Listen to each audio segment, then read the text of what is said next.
Hello, this is Brett Knowles from PM Squared Consulting. This is a detailed walkthrough on the conversations triggered and managed through OKRs. Now, these conversations really occur at three different levels. One is at the team and department level, where we're talking about how the team or department is performing. Secondly, about setting the corporate strategy and priorities that inform us of OKRs. And then finally, one-on-one, personal conversations with your leader as you work towards improving your and the organization's performance. So we're going to step through each of these one at a time, obviously starting off with teams and department performance meetings. There are really three types of meetings that we have in the organization. Cadence meetings. Now, cadence meetings happen on an ongoing or scheduled basis. And so there are things like your weekly stand-up meetings and so forth. Now, on occasion, there might be called special issue meetings. It'll run in the same format. It just doesn't have the regular schedule. And the second type is creation meetings. Creation meetings are where we're creating something new, a new idea, a new marketing campaign. And so you're often bringing together an eclectic collection of people, and they're scheduled as required.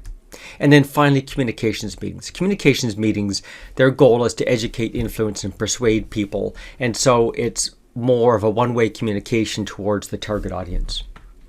We're going to be focusing today on cadence meetings, but the other two have a component of OKRs, just not significant. So regular cadence meetings are meetings like the team meetings we've been talking about, those weekly meetings when you have a shift change, and regular committee meetings. They also include things like ongoing progress meetings for projects. Maybe you have ongoing client meetings or sprint reviews or sprint retrospectives. There are also CFRs, those conversations, feedback, and recognition that typically handle at the manager or one-to-one level, but should also happen as coaching sessions with teams. And then finally, governance meetings, boards, that sort of thing. So the idea is those are regular cadence meetings compared to irregular cadence meetings. So those are, the problem-solving meetings where you're trying to solve an immediate problem. You've got strategic issues that need being dealt with, major project changes, or decisions, things like no-go decisions on projects and so forth. Then finally, action review meetings where we're doing retrospectives to review existing projects and their statuses and so forth. So those all fit in the same sort of structure that we're going to talk about. Now, it's important to note that these meetings, both regular and irregular cadence meetings, are scheduled towards getting us aligned and creating work. And so their purpose is to get the team aligned and cohesive and clarifying exactly what they need to get done. So the work outcomes are things like clarifying about what everyone's doing, helping solve barriers and blockages that are preventing us from getting work done, sharing information about circumstances that will affect what we think we're going to get done, visibility into significant wins or losses, and then finally making sure that we've got agreed to and documented solutions. And so the human outcomes are inside the teams, we build better trust. We connect with the group and create that shared sense of being and mission. And they allow us to feel that we belong to that group. And of course, creates the right sense of urgency.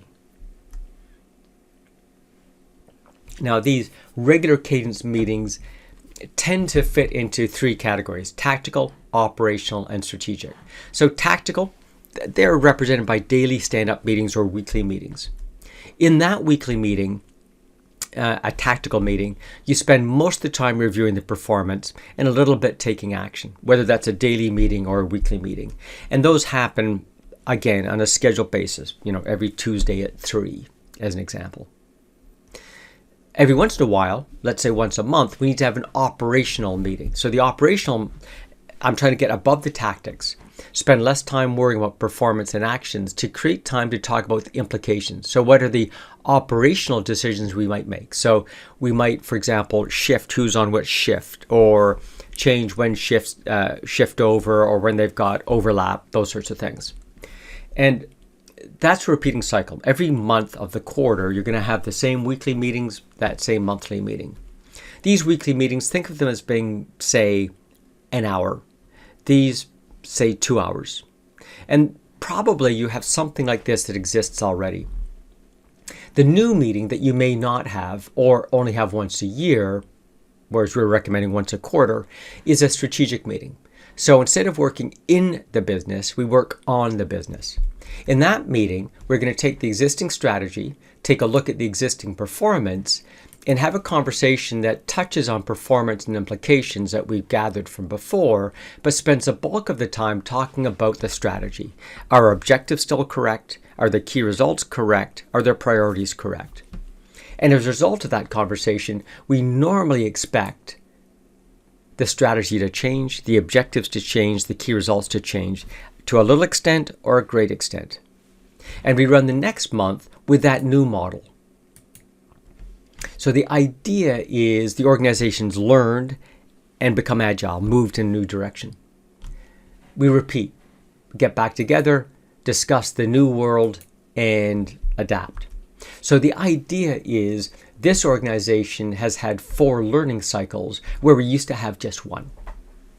More importantly, if events occur like COVID-19, in the middle of a quarter, we can get together and have this meeting and realign the organization. So that's why we call this agile for management.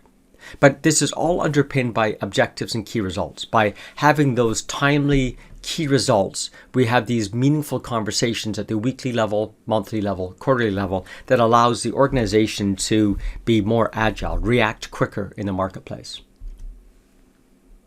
So, the on the business meetings are when I'm stopping my day job and trying to build a better business, better processes. So that's when I'm setting strategy, dealing with significant risk issues, those sorts of things. In the business is your day job, the day-to-day managing of teams, monitoring progress, that kind of thing. The issue is that they require 2 different thinking modes. You can't have a strategy conversation and a performance conversation in the same meeting because they're 2 completely different ways of looking at the business, and our brains just aren't good at flipping back and forth. So celebrate and discuss your performance. Once we've done that, take a break, come back and have a different meeting where we talk about strategy and conversations like that.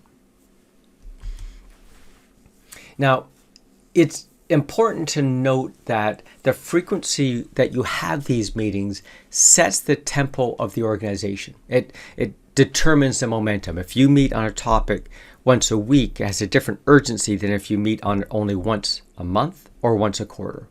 And so they need to meet frequently enough that they deal with the issues inside the organization at the pace that that part of the organization moves. So the metaphor I think of here is a watch. Not all the gears move at the same speed.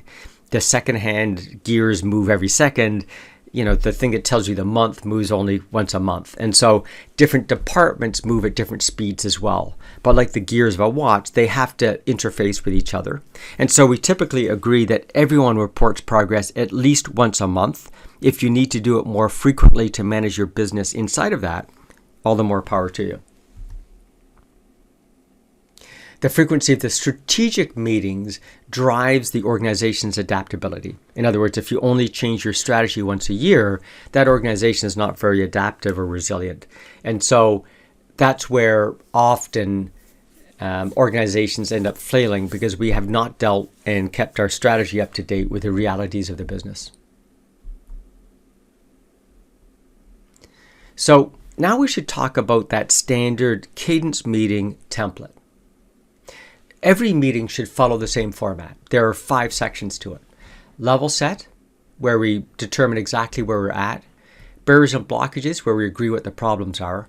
Problem solve, where we cycle through a limited list of problems that we've agreed to deal with. Escalate, when we send those problems to the appropriate level if we can't solve them. And then closing.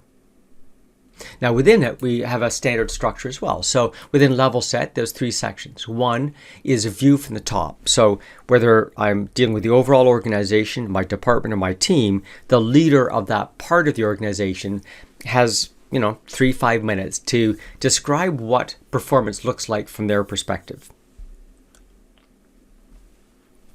Now, it's important to note that the leader doesn't always have clarity. They don't see the detail, but they see a broader scope. They deal with outside stakeholders, customers, regulators, and so forth, but get a skewed view.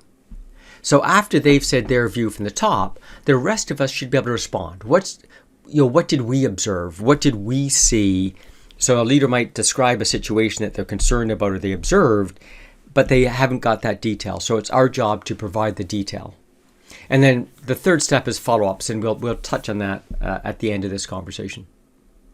Based on this, we should be able to identify what are the barriers and blockages that this team needs to deal with.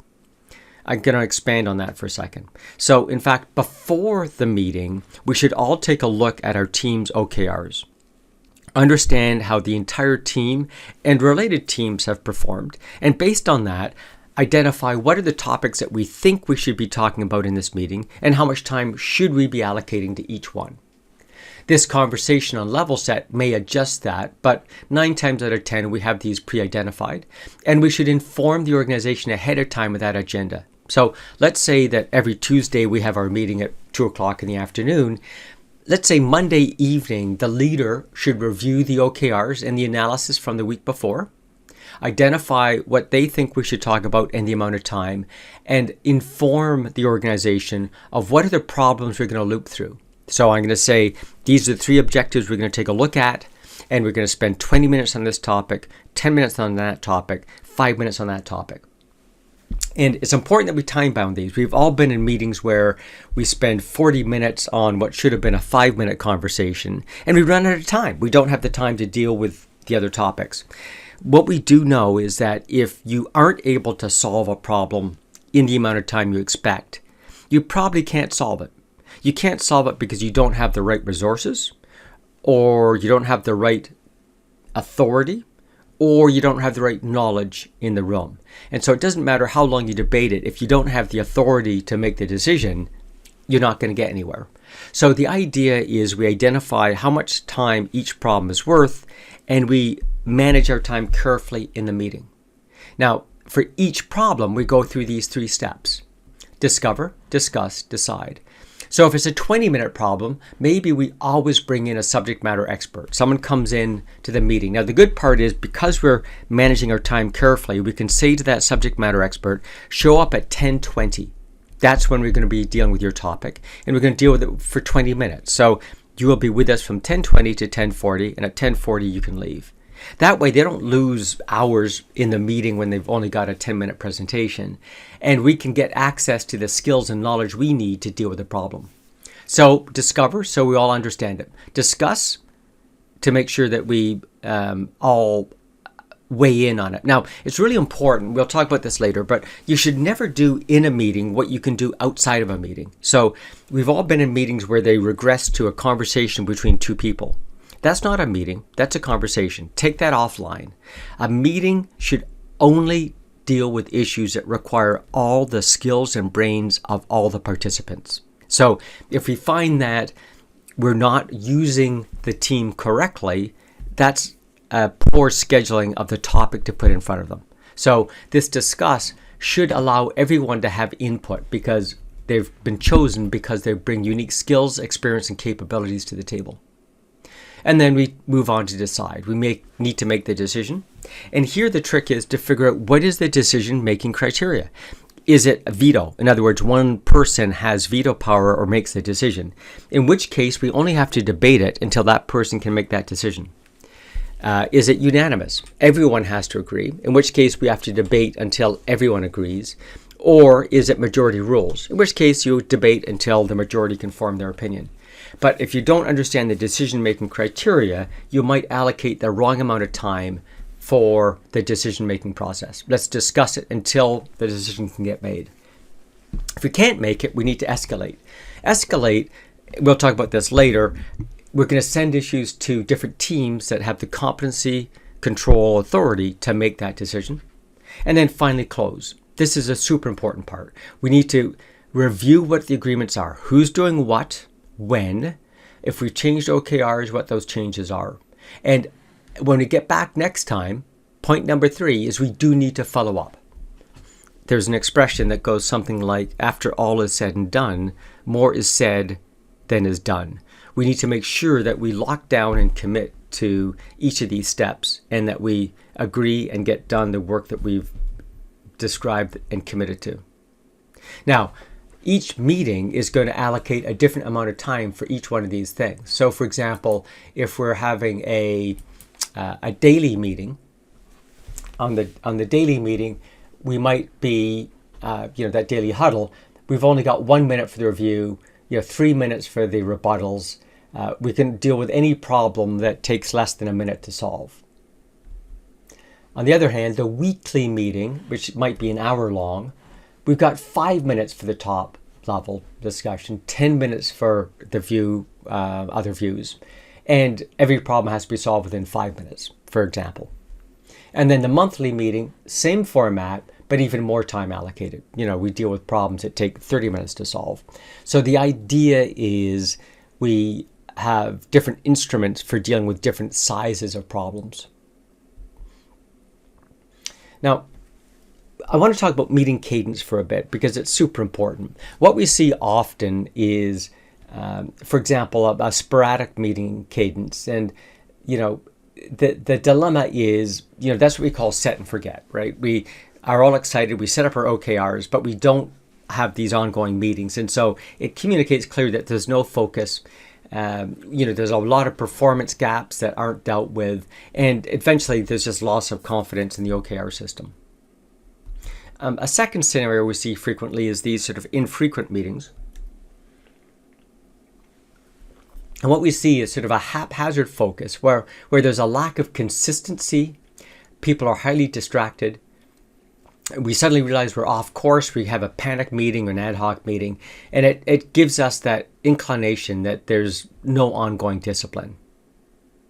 Obviously, what we're looking for is this regular cadence where everything's highly transparent. We know exactly when we're going to meet, what we're going to talk about, what those meetings look like. It becomes a habit. And this allows us to keep results top of mind all the time and allows us to do early detection of issues and resolution before they get out of control.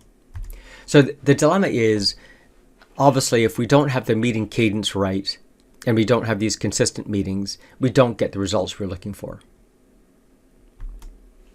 So what is the appropriate meeting cadence for your area? Well, a simple framework to look at is that 2 by 2 we've seen before. Steve Covey talked about it in 7 Habits about importance versus urgency. And the issue is this: if you have things that have low urgency and low importance, those things we shouldn't even meet on. They're administrative tasks, they're distractions. Use email, don't meet. For things which have low urgency and high importance, those are typically strategic issues, right? So you got to deal with the strategy, but it's seldom is it actually urgent. It just needs to get done, but it's super important. So there we have those monthly or quarterly meetings for on the business strategy. High urgency but low importance, those are interruptions, right? So those are those ad hoc meetings that you have as required, but those should be a minimum. If you start having more and more of these, it indicates that your systems are in need of some enhancement, some performance improvement, operational excellence. Now, high urgency and high importance, those are crisis, right? And those are, you deal with them daily, and you deal with them daily until the crisis decreases. So examples there are when COVID first hit and we're hitting lockdown events and that kind of thing. We need to meet with those daily as we react to them. But once things begin to stabilize, they move into either high urgency, low importance, or low urgency, high importance. So you can use this to begin to frame how often you need to meet. So I want to give you a second framework to help you diagnose how frequently you should meet. So think of the issues that you deal with in your team, materiality, how significant that is to the performance of the overall organization, and variability, how much change or variation is there in that process over time. And so in a process that has low variability, so it's constant over time, and low materiality, you should meet about that infrequently. So I don't know, maybe that's something like month-end closing activities, filling in expense accounts, that kind of thing, infrequent meetings. Low variability, but high materiality. We don't need to meet on it that frequently and or just by exception.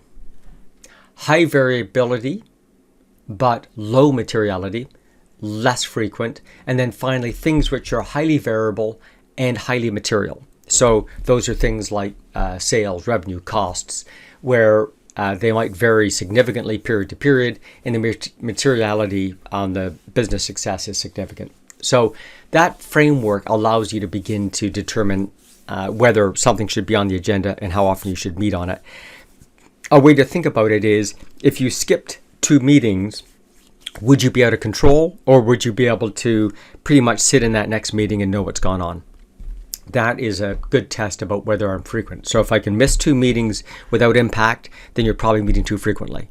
If I miss 2 meetings and you show up and you have no idea what's happened, then obviously you need to meet more frequently.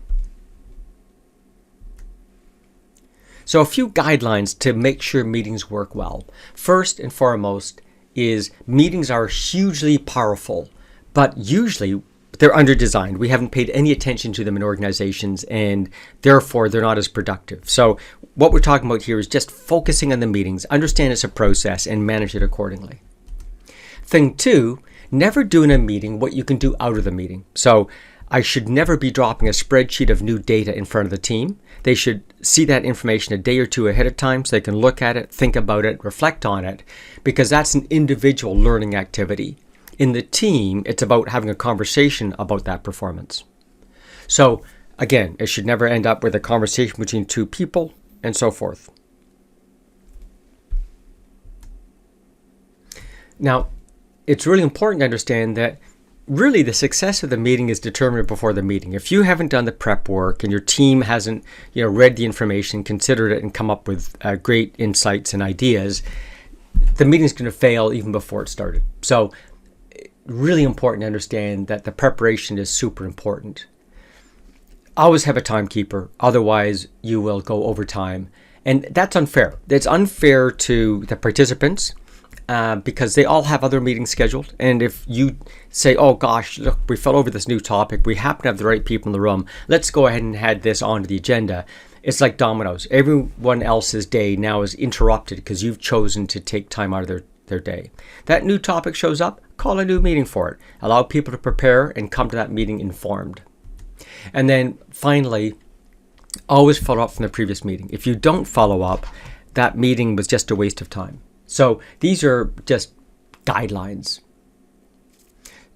Now, it's important to understand the dynamics in this escalation process we talked about before. So imagine we have a team that has that weekly stand-up meeting. Now, let's say on Monday you bump into a problem. One operator is going to be away the next day. Inside the huddle, we should be able to figure out, can we solve that? Maybe someone's going to cover for them. So that's solved inside the huddle. I can solve it inside that 1 minute time horizon. Now, another scenario, let's say we need to hire a new person. Well, that's too big for us to deal with in that 1 minute that we have available in the stand-up meetings. So that problem gets punted to the team's weekly meeting that's an hour long. Next scenario, let's say we have a problem that we can't solve inside the team. We need people from outside the team to help us. Well, we should set up a cross-functional team meeting and escalate that problem to the cross-functional team. Scenario 3, we've got a problem that requires authority inside of our department but beyond the team. That gets punted to the weekly department meeting to deal with. And then finally, maybe there's an issue that's beyond the team that needs to get dealt with. And so the team pushes that up to the department. Now, the final level, of course, is senior leadership. So senior leadership also has their weekly meetings that they deal with their issues, but they should deal with anything, for example, the cross-functional team couldn't solve or the departments can't solve. So this flow chart tries to describe the escalation where problems move to the level of the organization and authority that can make decisions around the issues at hand. So that allows us to make these meetings more efficient because I don't waste time debating something that team doesn't have the authority or control to deal with. So now let's move on to how we report performance. And there really are three elements: the scoring of how you're doing, the reporting of progress, and then your analysis. So let's first talk about score and progress. So we'll use an example of, say, sales. And let's say in this example, we expect sales to go very steeply in the second month. We're launching a new product, we're having a trade show, something that triggers more sales. So in month one, let's say our actual sales were this dark blue area. Now there's a huge gap between our sales and the overall target for the quarter. So if I were to report progress, I would show not much progress because as a percent of my overall target, it's not that great. But if I led this, I would still give it a score of green, right? Because I'm confident we're still going to hit our number because that's in fact what I expected to do. Now, these two data points are important for people outside your team because they can see that progress is little, but they need to know that you're comfortable with it. Month two. Let's say it doesn't ramp up like we expected. We were late on the launch or something like that. So now if I take a look at progress, the progress is better than it was, but we're still far below target. And maybe now I'm going to give it a score of amber or yellow. I'm less confident, maybe something's happened. I'm not sure whether we're going to get the launch or the approvals, whatever it might be. Again, two important data points. I'm not hit the target and I'm cautious about it. Month three, let's pretend, a miracle happens. Things go well.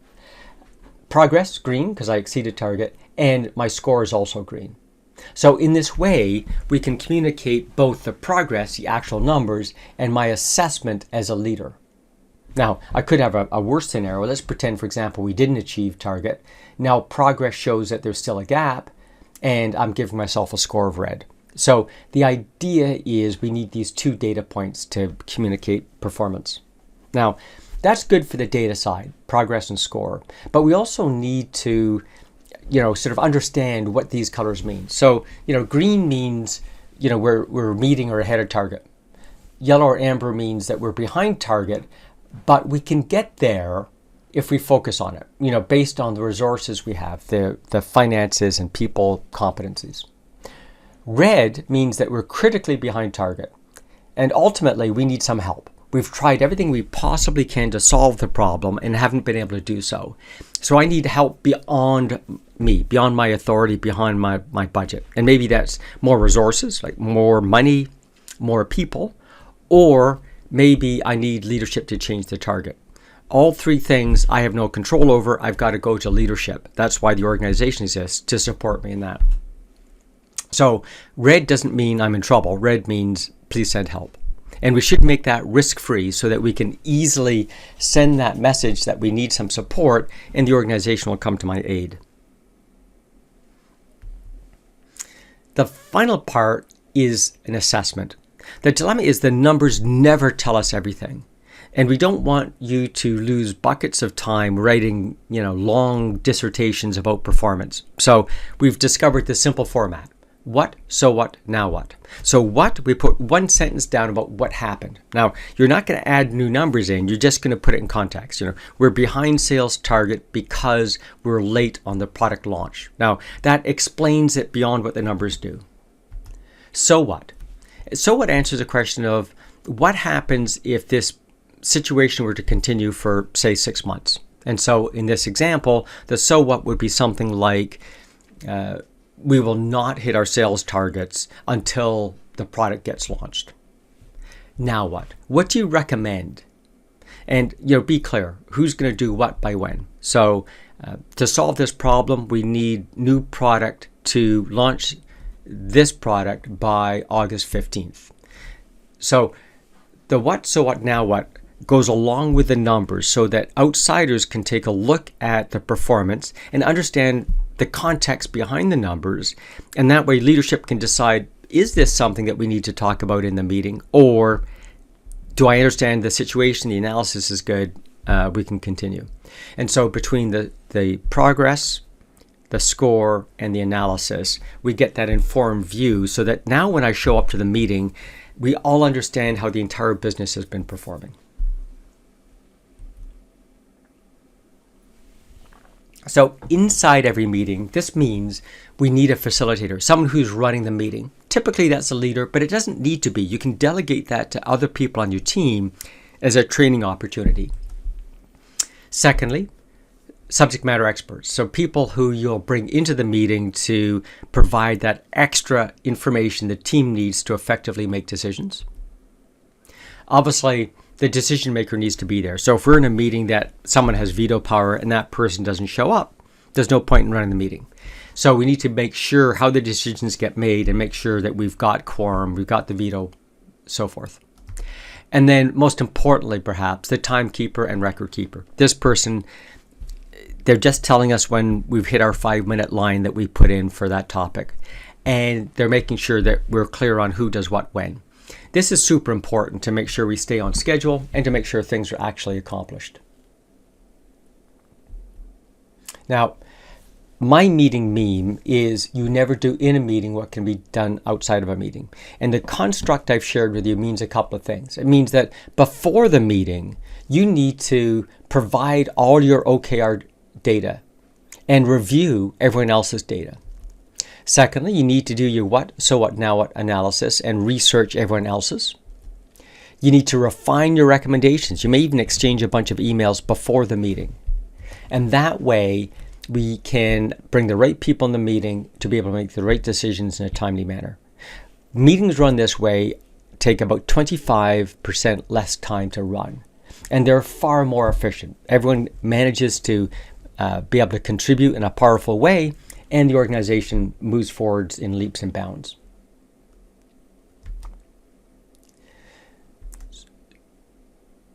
So some overall rules. Rule number 1 is never postpone. It's like, going to the synagogue, church, mosque. The service always begins on time, regardless. And so maybe you can send delegates, maybe you can't. It turns out that, some meetings you've got to be there. And make it clear, are you allowed to attend remotely? Thing 2, always start on time. If the meeting starts at 10, start at 10. If you're late, that's your fault. You got to figure out how to catch up. And the team should not loop back and repeat stuff that everyone else has been through. That is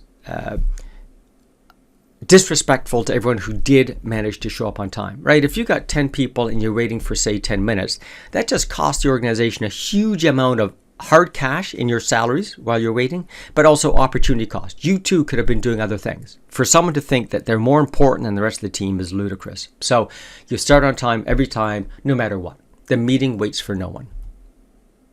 You don't bring in new other topics. So the example I said before, where someone says, oh gosh, look, we happen to have the right people in the room, let's just throw this extra topic on the table, has a dominoes effect across the organization for that day. So if you have a new topic, call a new meeting. Let's agree on what the decision-making criteria is before the topic so that we all know what we need to discuss.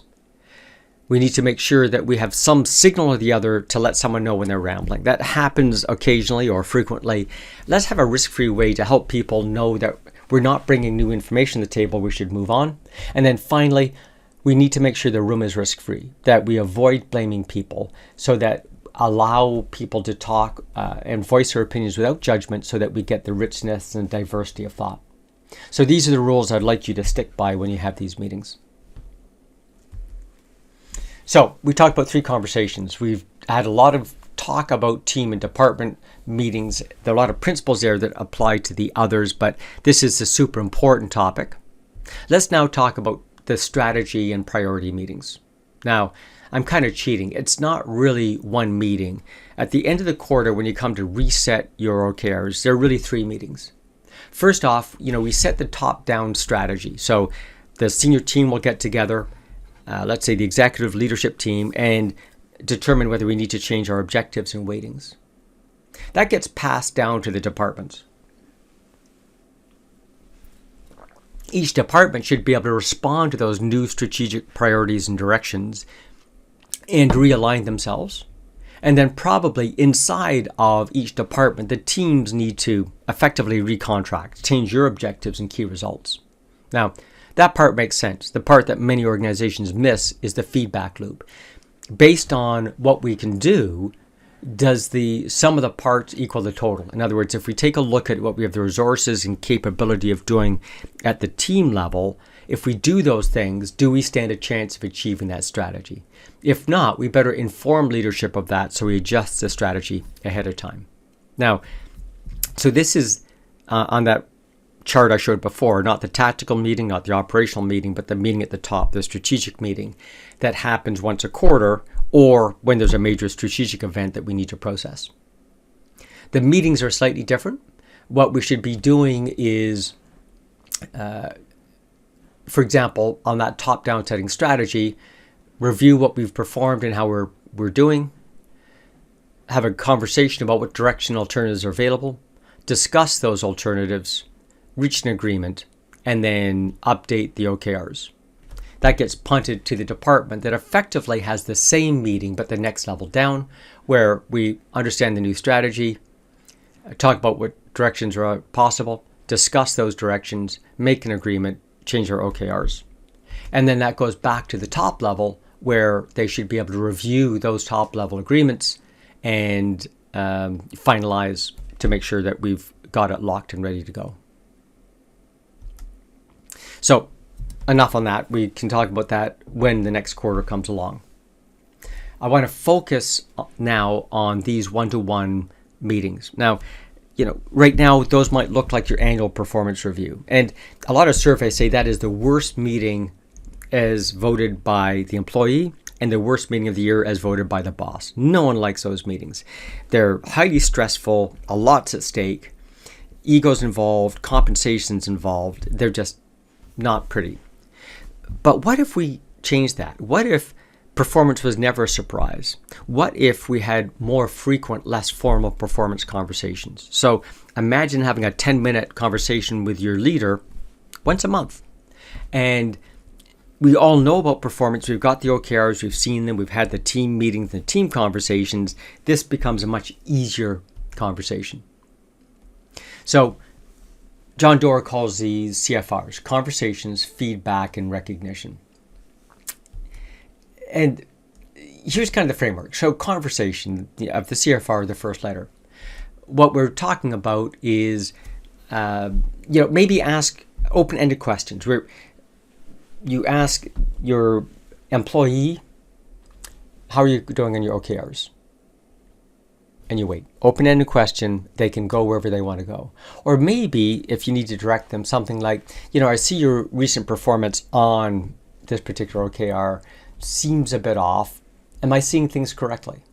Something along those lines.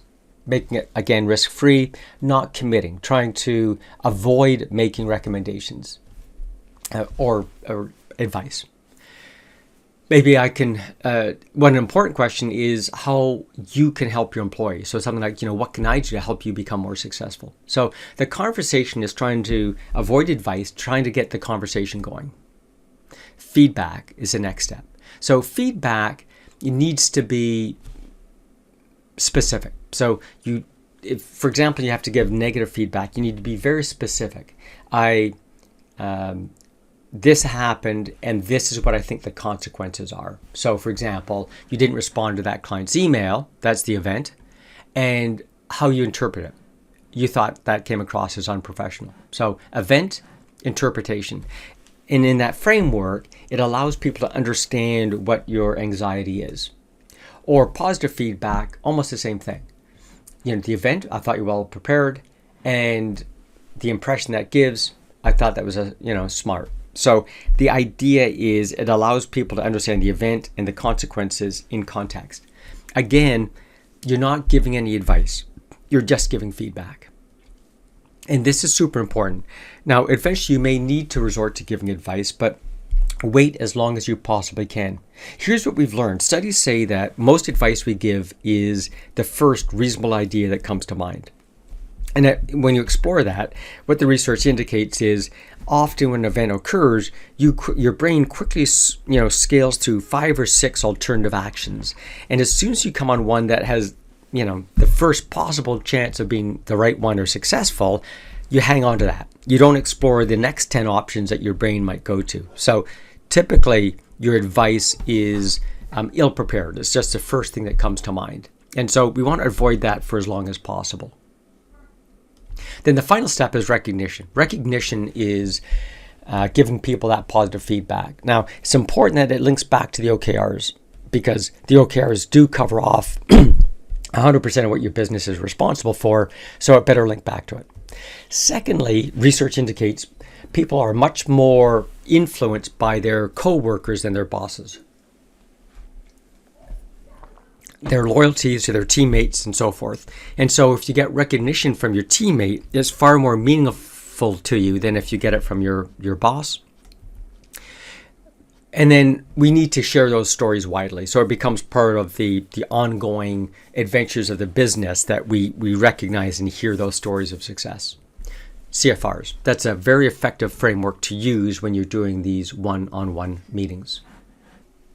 And so finally, we need to make recognition more frequent and attainable. So historically, we tend to, leave recognition as this, scarcely and closely held gold resource that we don't share. Should be the opposite. It should be almost every time you meet someone, give them some form of recognition. So it needs to be frequent, and it needs to be something that people can attain, not some hard to achieve outcome.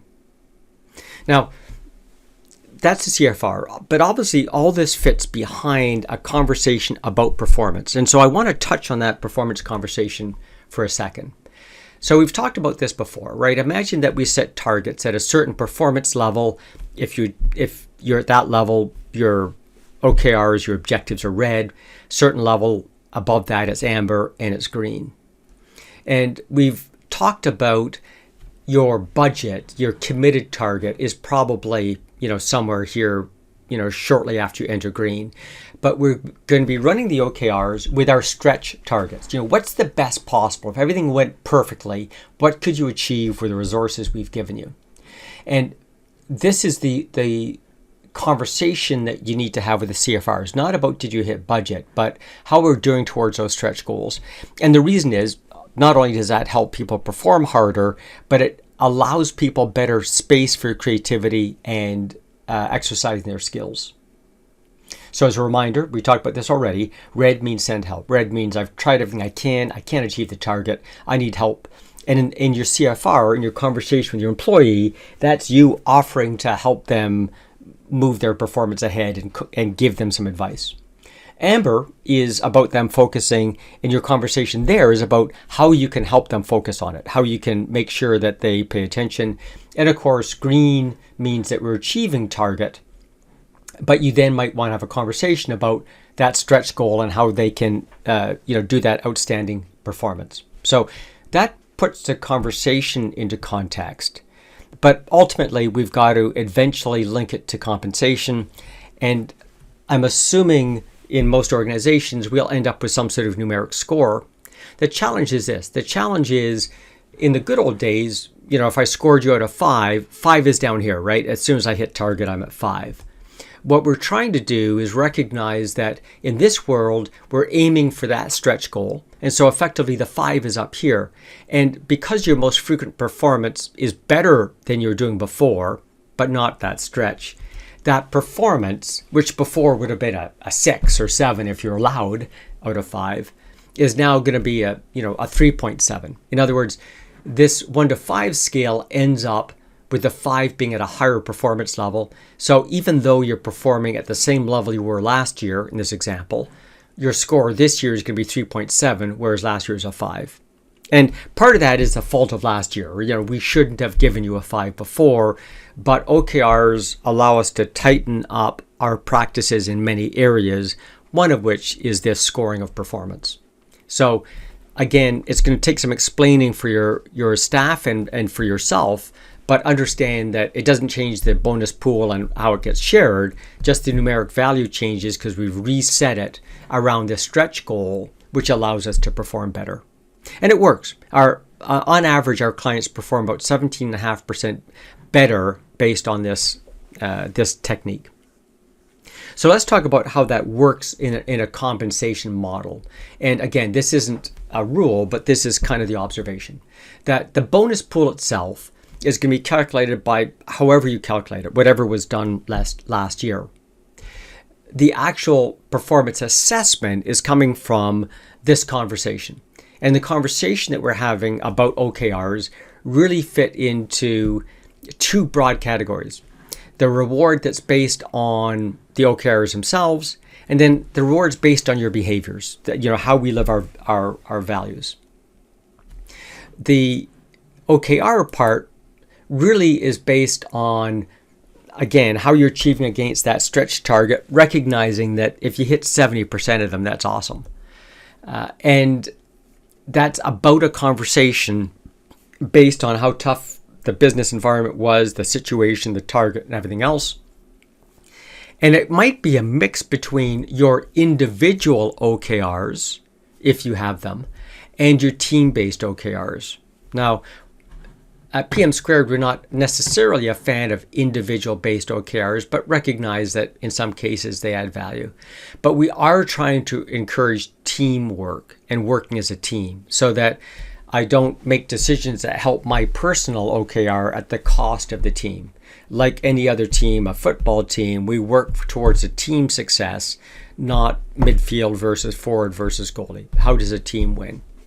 So typically, we'd expect to see a portion of your reward comes from your individual OKRs and a portion from your team OKRs. And based on how they're structured using these stretch goals, it's not a numeric formula. It's about the conversation you have with your leader. And since you're having these conversations every month, it's not a big surprise to you. It should be an ongoing conversation, and you should have a feel for how you're progressing. And then the behaviors-based one could be based on any number of systems. In other organizations, we see them exercising peer reviews. A 360 is a term used that gives you evaluation from your boss, your peers, your subordinates, but somehow or the other, how you're doing against those values. And it's a conversation about these working against that pool. So it's not overly different than what it's been historically, but it will be informed by the OKRs and those stretch targets. So I hope this has been a useful overview for you about OKRs and the 3 types of performance meetings. Again, the reminder is we talked about how the team and department need to work and how those meetings are, those regular and irregular cadence meetings, and the structure, the rules, the guidelines, the individuals. We touched on the strategic meetings so you understand how they work and exist. And then we spent a little bit of time on the CFRs and the one-to-one personal performance conversations because that's super important to your employees. So again, thanks for your attention, and I hope this has been informative for you.